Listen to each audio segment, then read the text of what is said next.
এই কর্পোরেশনের প্রতিনিধি ছিলেন সন্তোষ পাঠক, যিনি আপনাদের পরবর্তী বিধায়ক।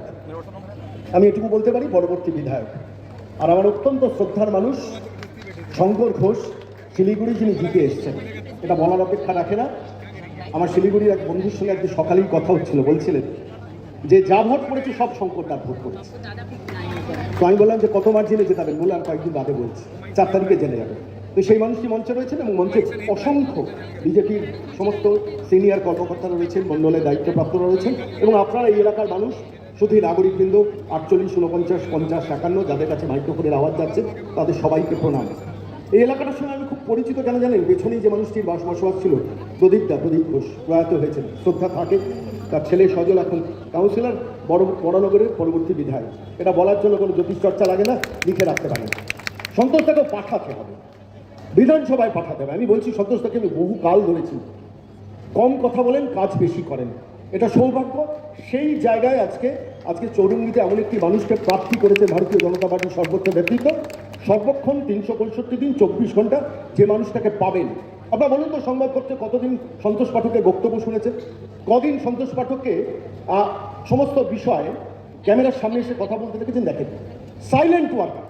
কি অসম্ভব ভালো কাজ করেন তিনি। 4 বারের সেখানকার জনপ্রতিনিধি, সেখানকার মানুষ জানেন। এবার চৌরঙ্গীর মানুষকে জানতে হবে কেন একটা এলাকাকে ধরে নেওয়া হবে স্বামী স্ত্রীর এলাকা। একজন সাংসদ হবেন, তার স্ত্রী বিধায়ক হবেন, স্ত্রী বিধায়ক হবেন তো স্বামী সাংসদ হবেন। এটা কি চৌরঙ্গী এলাকার মানুষের পাওনা? আমি বলছি বদলাতে হবে। ভবানীপুর বদলে যাচ্ছে, বড়নগর বদলে যাচ্ছে, চৌরঙ্গীকেও বদলাতে হবে।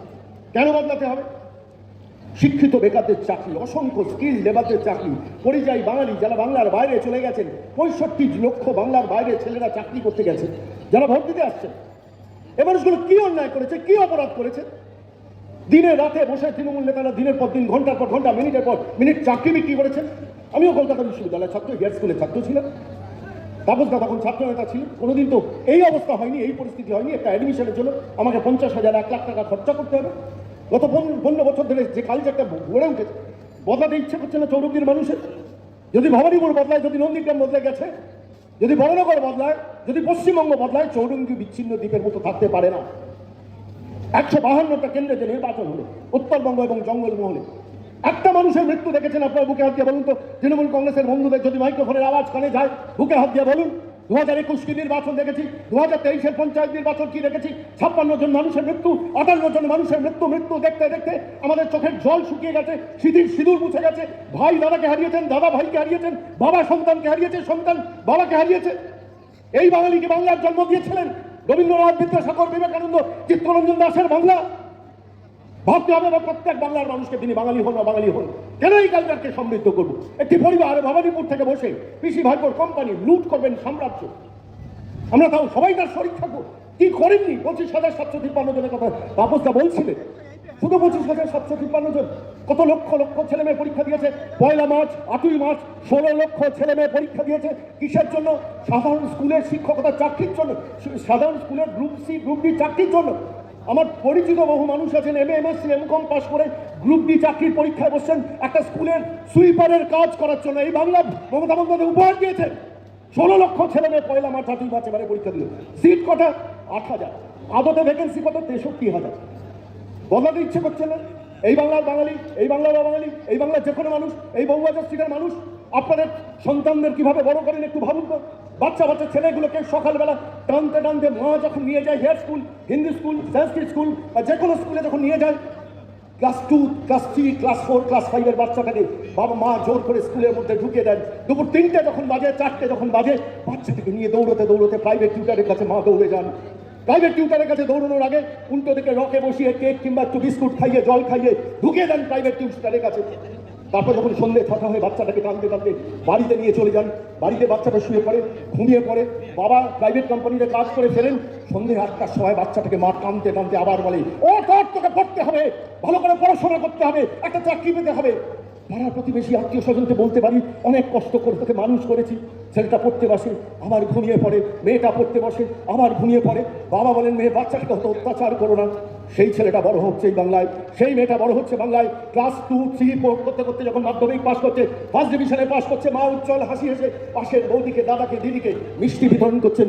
সেই ছেলেটা উচ্চ মাধ্যমিকে যাচ্ছে, ভালো রেজাল্ট করছে, গ্র্যাজুয়েশনে যাচ্ছে, ভালো রেজাল্ট করছে, পোস্ট গ্র্যাজুয়েশনে যখন ফার্স্ট ক্লাস পাচ্ছে, তখন সেই ছেলেটা একটা চাকরির জন্য চাকরির পরীক্ষার হলে যখন ঢুকছে, মা প্রসাদী ফুল মাথায় ঠেকিয়ে দিয়ে বলছে যে তোর চাকরিটা যেন হয়।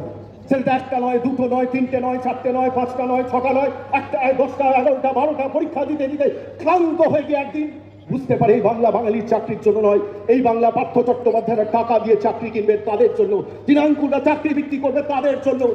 চুপি করে বাবাকে না জানিয়ে, মাকে না জানিয়ে হরিয়ানা, গুজরাট, রাজস্থান, মধ্যপ্রদেশ, কেরল যেখানে পাচ্ছে একটা করে চিঠি ছাড়ছে। যদি একটা বিজ্ঞাপনের ভিত্তিতে চাকরিটা হয়, যদি একটা চাকরির পরীক্ষায় বসতে হয়, ছেলেটা রওনা দিচ্ছে অন্য রাজ্যে চাকরির পরীক্ষায় বসছে। একদিন তার বাড়িতে অ্যাপয়েন্টমেন্ট লেটার এসে যখন পৌঁছচ্ছে, ছেলেটা গিয়ে মার সামনে দাঁড়িয়ে বলছে মা আমি হরিয়ানাতে চাকরি পেয়েছি। মেয়েটা বাবার সামনে এসে দাঁড়িয়ে বলছে বাবা আমি কেরলে চাকরি পেয়েছি, আমি চলে যাচ্ছি এই পশ্চিমবঙ্গ থেকে।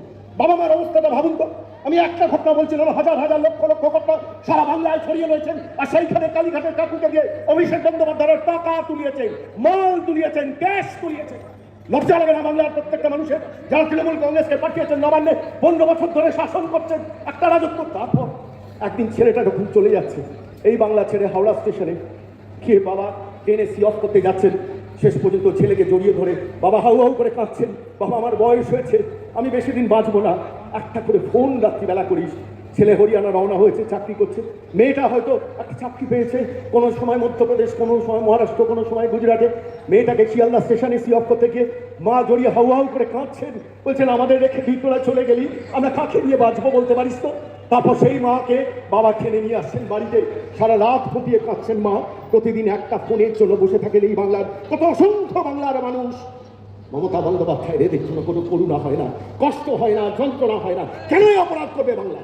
একটা সাধারণ চাকরি, শিক্ষাগত যোগ্যতা দেওয়ার পর তারপর চাকরি চুরি হবে, একটা প্রশাসন, একটা সরকার দিনের পর দিন তাকে লালন করবে, পালন করবে, থাকবে কেন, কিসের জন্য? আমার খুব পরিচিত একজন মানুষের কাহিনী বলছি। মানুষটি বলছেন ছেলেটি আমার এমএসসিতে ফার্স্ট ক্লাস পেয়েছে। সন্ময়দা বিশ্বাস করুন, একটার পর একটা চাকরির পরীক্ষা দিয়েছে, কিছুতেই চাকরি হয় না। প্রাইভেট টিউশনি করে দিন চলে, শেষ পর্যন্ত প্রাইভেট টিউশনি করতে করতে রাতে শেষ অন্ধকারে রাত 12:30 নাগাদ ছেলেটা যখন বাড়ি ফেরে, পাশের ঘরে দরজা ভেঙে ছেলেটা শুয়ে পড়ে, খায় না, মা 6টা রুটি করে দেয়, সে রুটিটাও খায় না, অনেক ঘরে গিয়ে শেষ পর্যন্ত যখন রুটি খায় আমি তখন ঘুমিয়ে পড়ি। একদিন হঠাৎ কান্না শুনছিলাম ছেলেটার, ফুপিয়ে ফুপিয়ে কান্না। দরজা ঠেলে ঘরের মধ্যে ঢুকলাম, ঢুকে দেখছি চৌকির ওপর, বালিশের ওপর মাথাটাকে উপুর করে শুয়ে ফুপিয়ে ফুপিয়ে ছেলেটা কাঁদছে। তখন আমি জিজ্ঞেস করলাম কি হয়েছে রে? ছেলেটা চিৎকার করে বললো বাবা আমার চাকরির বয়সটা গতকাল চলে গেছে, আর আমি সরকারি চাকরি করতে পারবো না, আর মার চিকিৎসার জন্য ওষুধটা কিনে দিতে পারবো না, বাবা তোমার একটা ভালো চিকিৎসা দরকার, করাতে পারবো না, আমাকে ক্ষমা করে তুমি। বাবা মাথায় হাত বুলিয়ে ছেলেকে বলছে তুই যেভাবে রেখেছিস সেইভাবে থাকবো আমরা, চিন্তা করিস না, তুই সংসার করিস নি শুধু আমাদের দিকে তাকিয়ে, রোজগার করতে পারিস নি বলে, তুই যেভাবে আছিস সেইভাবে থাক। ছেলে চিৎকার করে বাবাকে বলছে তুমি যেদিন চলে যাবে, মা যেদিন চলে যাবে, পরের দিনই আমার জীবনের শেষ দিন হবে। এভাবে বাঙালি বাঁচবে, বাংলা বাঁচবে। বউবাজার অঞ্চলের প্রত্যেকটা মানুষ নিজের মুখে হাত দিয়ে প্রশ্ন করুন, এই বাংলাকে লালন করবেন কিনা, এই বাংলাকে পালন করবেন কিনা? একটি পরিবার এবং তার ভাইপো এই সাম্রাজ্য তৈরি করবে, আর তারপরে বউবাজারের মানুষের কাছে মমতা বন্দ্যোপাধ্যায় ভোট চাইবেন। ছেলেটা তখন বাবাকে কথা বলছে, বাবা বলছে তোকে কিচ্ছু করতে হবে না, তুই যেভাবে আছিস সেইভাবে থাক, আমার কিচ্ছু চাই না। ছেলেটা চিৎকার করে তখন কেঁদে উঠে বলছেন তুমি আমাকে বাবা স্কুলে পাঠিয়েছিলে কেন? তুমি তো আমাকে ছোটবেলা থেকে তৃণমূল কংগ্রেসটা করাতে শেখাতে পারতে। তাহলে দেখছো না ওই যে দোতলা বাড়িটা, স্করপিও গাড়ি চড়ে করে 1,20,000 টাকা দিনে রোজগার করে নিয়ে আসে, শুধু তৃণমূল করে বলে, ক্লাস 8-এ পড়াশোনা করেনি। তুমি কেন আমাকে স্কুলে পাঠিয়েছিলে, কেন আমাকে তৃণমূল করাও? ভাববেন না বাংলার মানুষ, বউবাজারের মানুষ। আমি এই পাড়ায় বড় হয়েছি, আমার স্কুল, কলেজ, বিশ্ববিদ্যালয় এই চৌহদ্দিতে চোখের সামনে দেখেছি ডিজেনারেশন।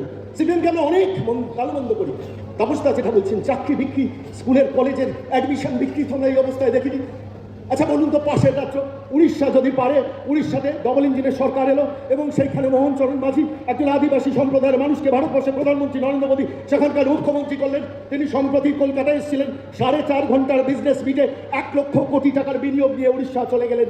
লজ্জা হয় না বাংলার? লজ্জা হয় না রাজ্যের মুখ্যমন্ত্রী? একজন মোহন চরণ মাঝি 1.5 বছরের মুখ্যমন্ত্রীতে যদি 1 লক্ষ কোটি টাকা এই বাংলার ব্যবসায়ীদের বিনিয়োগ তুলে নিয়ে চলে যান, উড়িষ্যার গ্রামে গ্রামে ছোট ছোট বাংলার মানুষের বাস হয়েছে, তৈরি হয়েছে, আমরা ভাববো না? কতজন উড়িষ্যার মানুষকে পশ্চিমবঙ্গে দেখেন?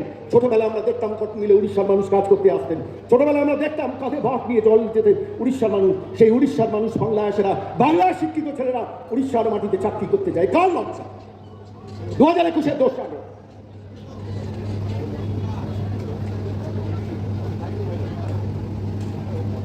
2021-এর দোষ সালে মমতা বন্দ্যোপাধ্যায় সরকার এলেন, ক্ষমতায় এলেন।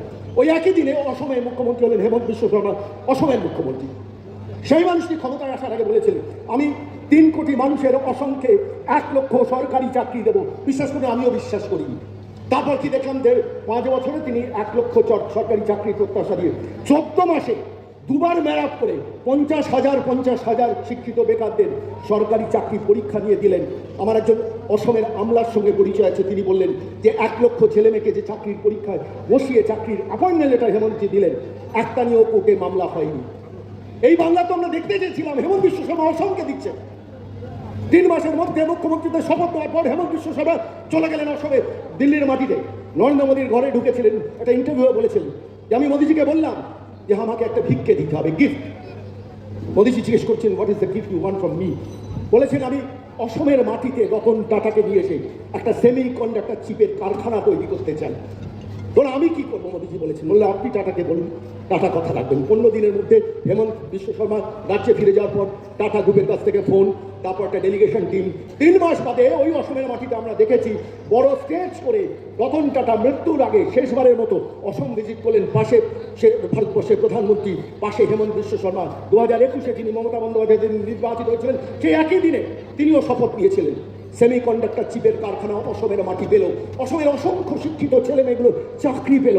28,000 এমপ্লয়মেন্ট, ন্যূনতম 22,000 টাকা মাইনেতে অসম ঘুরে দাঁড়ানোর কাজ শুরু করলো। আর বাংলার মানুষ 1,500 টাকা ভাতার জন্য ফ্যাল ফ্যাল করে তাকিয়ে আছে। অবস্থা বদলাতে ইচ্ছে করে না বলুন তো? আজকে যদি স্যামসাংয়ের কারখানা চীন থেকে পাটতারি ঘটানোর পর যখন সারা ভারতবর্ষে ডেস্টিনেশন খুঁজছে কোন রাজ্যে আমরা যাবো, আমি খেয়াল করছিলাম বাংলা তাদের ডেস্টিনেশন হয় কিনা। 6টা রাজ্য বাছাই করলেন, বাংলা ছিল না। তাদের বাছাইয়ে 17তম স্থানের বাংলা। এই বাংলাতে উপহার দিয়েছেন মমতা বন্দ্যোপাধ্যায়। আজকে নয়ডাতে সেমিকন্ডাক্টর চিপের, নয়ডাতে স্যামসাংয়ের কারখানা তৈরি হলো, যেখানে হাজার বাংলার মানুষ কাজ করতে যাচ্ছে। এই বাঙালি তাহলে পাবে না কেন? শুধু নিজের মেয়েকে নির্বাচিত করেছেন বলে? আজকের দিনে দাঁড়িয়ে যদি নীতিশ কুমার তিনি 2,27,000 কন্ট্রাকচুয়াল কর্মীকে একসঙ্গে পার্মানেন্ট করতে পারেন, যদি নবীন পট্টনায়ক রাজ্যপাট ছাড়ার আগে 57,000 কন্ট্রাকচুয়াল কর্মীকে একসঙ্গে পার্মানেন্ট করতে পারে, পশ্চিমবঙ্গ পারে না কেন? প্রত্যেকটা অফিসে যান কন্ট্রাকচুয়াল কর্মী। কেন? একটু ভালোভাবে বাঁচতে চান না? আমরা তো বলছি বিজেপির সরকার আসুন না, 1,500 টাকার বদলে 3,000 টাকা শুধু চাকরির কর্মসংস্থানের চেষ্টা হবে। কিভাবে ঘুরে দাঁড়াবে বাংলা? চুরি বন্ধ করতে হবে, ডাকাতি বন্ধ করতে হবে, লুট বন্ধ করতে হবে। আমি বক্তৃতা দীর্ঘায়িত করবো না, শঙ্কর দা আছেন, সন্তোষ দা আছেন। আমি একটা ছোট্ট তথ্য আপনাদের কাছে দেখাবো। একটা সরকার কিভাবে বাজে খরচা করে সেটা একটু আপনাদের জেনে রাখা দরকার। আপনারা জানেন আমাদের পানিহাটির মাটিতে অভয়ের মা নির্বাচনে দাঁড়িয়েছেন। 31 বছরের ডাক্তার কন্যাকে কিভাবে নৃশংসভাবে আর্চিকরের মধ্যে মেরে হত্যা করে খুন করার পর 5 দিন ধরে বিনীত গোয়েলকে দিয়ে তথ্য লোপাট চৌপাট করার পর একটা সরকার দেহ দাহ করিয়ে দিয়েছিল দুপুর 2টোয় ওই আমাদের পানিহাটির পলিটিক্যাল ডোম আছে নান্টু, তাকে দিয়ে। আমরা জানুন তো সেখানে, আমি নতুন করে বলতে চাই না, কিন্তু সেই মামলাটা যখন জাস্টিস চন্দ্রচূড় যখন শুনানির জন্য নেন সুমোটো, তখন একটা রাজ্যের সরকার কি টাকা খরচা করেছিল তার একটা দলিল আমি নবান্নের 13 তলা থেকে বার করেছি, আপনাদের শুধু দেখাতে চাই। 35 জন আইনজীবীকে অ্যাপয়েন্ট করেছিলেন, তার মধ্যে নেতৃত্বে ছিলেন কপিল সিবাল। 2024-এর 20 আগস্ট থেকে 6 নভেম্বর পর্যন্ত 6টা ডেটে শুনানি হয়েছিল। শুধু কপিল সিবালকে 1,30,00,000 টাকা 6টা বিলে পেমেন্ট করেছিল, তার ডকুমেন্ট আমার কাছে আছে, আপনারা দেখে নিতে পারেন। চাইলে আমি হোয়াটসঅ্যাপে আপনাদের পাঠিয়ে দেবো। প্রত্যেকটা বিলের কপি বার করেছে। 1,30,00,000 টাকা খরচা করছেন একজন আইনজীবীর কাছে। আচ্ছা, এই টাকা ওখানে খরচা না করে শিক্ষিত বেকারদের চাকরি দেওয়া। আজকে কলকাতা বিশ্ববিদ্যালয়ের মধ্যে প্রায় 2,600-র উপর এমপ্লয়মেন্ট বাকি, বিভিন্ন ক্লারিক্যাল স্টেজে সেখানে রিক্রুটমেন্ট করা যেত। 498 জন বিশ্ববিদ্যালয়ের অধ্যাপক ফাঁকা, সেখানে রিক্রুটমেন্ট করা যেত। সমস্ত কলেজগুলোতে স্যাট দিয়ে চলছে, সেখানে কলেজের অধ্যাপক রিক্রুট করা যেত। বিভিন্ন স্কুলে, কলেজে, ইউনিভার্সিটিতে গ্রুপ সি গ্রুপ ডি সমস্ত ছেলেদের মেয়েদের চাকরির ব্যবস্থা করা যেত, কেন করা হচ্ছে না? প্রশ্ন করবেন না যে আমি বাংলার মানুষ বলে কেন আয়ুষ্মান ভারত থেকে বঞ্চিত হব? আর যে আয়ুষ্মান ভারত কার্ড সারা ভারতবর্ষের সমস্ত রাজ্য নিচ্ছে, পশ্চিমবঙ্গ কেন নেবে না? প্রশ্ন করবেন না গত 5 বছরে যদি আয়ুষ্মান ভারত পশ্চিমবঙ্গে চালু হতো, স্বাস্থ্যসাথী রাখতেন সঙ্গে আয়ুষ্মান ভারত, এই পশ্চিমবঙ্গের প্রায় 2700 কোটি টাকা আয় হতো। করলেন না। মোদির টাচ কোন অসভ্যতা, কোন অভ্যতা চলছে? মোদি আছেন বলে আমি আয়ুষ্মান ভারত দেবো। সারা ভারতবর্ষের মধ্যে সব থেকে বেশি বিদ্যুতের দাম এই পশ্চিমবঙ্গে বেশি। সঞ্জীব গোয়েঙ্কাকে মনোবল দিয়ে রেখে দিয়েছেন দিনের পর দিন। পুলিশে যান, প্রত্যেকটা থানা 1/3 স্টাফ দিয়ে চলছে। আমার কথা বিশ্বাস না হলে থানায় ঢুকুন, যেখানে এ রাজ্যের স্বরাষ্ট্র দপ্তরের রিপোর্ট অনুযায়ী পুলিশের ভ্যাকেন্সি হচ্ছে 2,69,000, সেখানে এ রাজ্যের পুলিশ পার্মানেন্ট কর্মচারীর সংখ্যা হচ্ছে 1,07,000। তাহলে পুলিশ চলছে কি করে? সিভিক ভলেন্টিয়ারদের মাইনে কত দিচ্ছেন? 10,000 টাকা দিতেন, এখন 1,000 টাকা ভিক্ষে বাড়িয়েছেন 11,000 টাকা। সিভিক ভলেন্টিয়ারের সংখ্যা কত? Civic volunteer, village police, temporary home guard নিয়ে 1,59,000। এই বাংলার এই ভবানীপুরের এই চৌরঙ্গির মানুষগুলো, ছেলেমেয়েগুলো যোগ্যতার ভিত্তিতে পুলিশের চাকরি করতে পারতো না। একজন পুলিশের কনস্টেবলের স্টার্টিং স্যালারি যদি 24 থেকে 25,000 টাকা হয়, 5 বছরে যদি 35,000 টাকা হয়, 10 বছরে যদি 42,000 টাকা হয়, তাহলে আমি সিভিক ভলেন্টিয়ারদের জীবনটাকে রদ করবো কেন? প্রশ্ন করবেন। আমি বাংলার মানুষকে বলছি, আমি বক্তৃতা দীর্ঘায়িত করবো না। এই মৌলিক প্রশ্নগুলো ভাবতে হবে 2026-এর নির্বাচনে।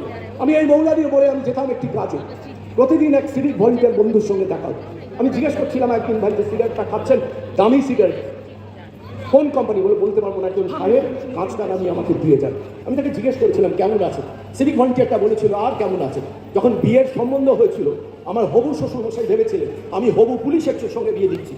তারপর 8-9 বছর চলে গেছে, আমার সিভিকই থেকে গেছি, আমি আর কনস্টেবল হতে পারিনি। এই সিভিক ভলেন্টিয়ার কি দোষ করেছে? কি কন্ট্রাকচুয়াল কর্মীরা কি দোষ করেছে? বাঙালি হয়ে বাংলার মেয়েকে নির্বাচিত করেছেন বলে। আমি শুধু বলছি মানুষকে ভাবার।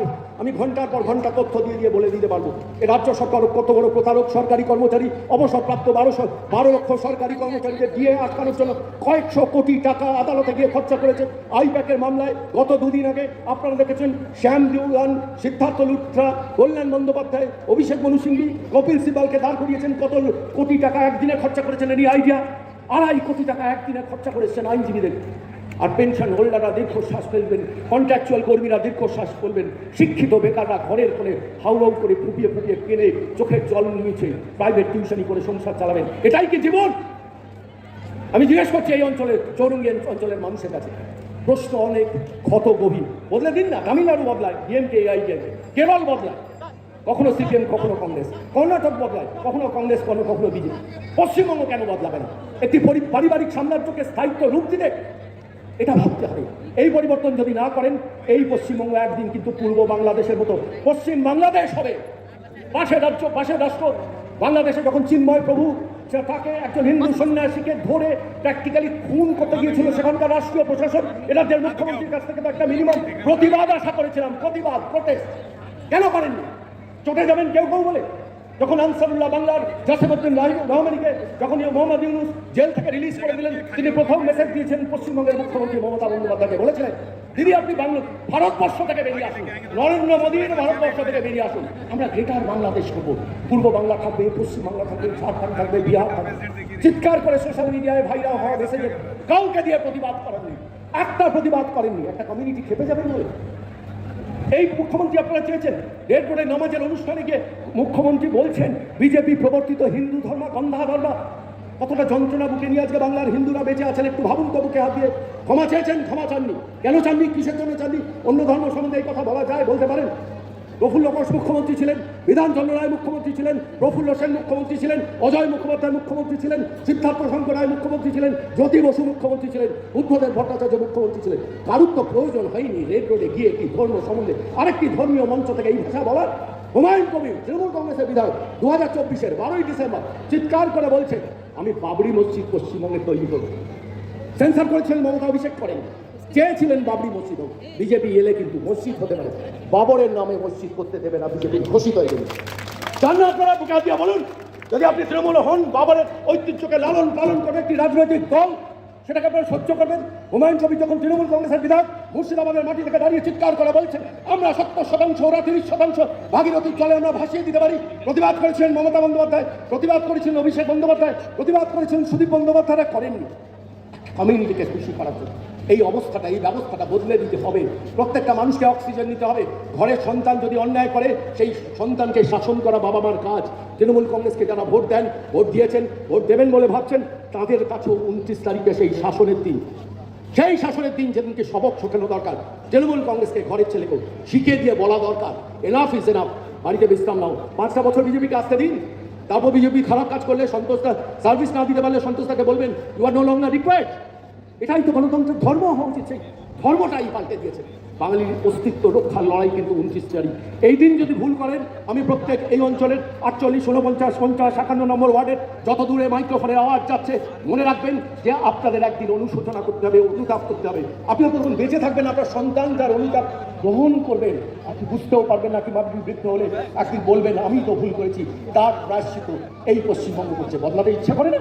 কেন চোরদের হাতে ক্ষমতা রাখবেন? আমি তো বলি তৃণমূল মানেই চোর, চোর মানে চোর। তৃণমূলগুলো এত বড় চোর, মারা গেলে চুল্লির মধ্যে ঢুকে ছাই হয়ে গেলে নিজের ছাই নিজে চুরি করে।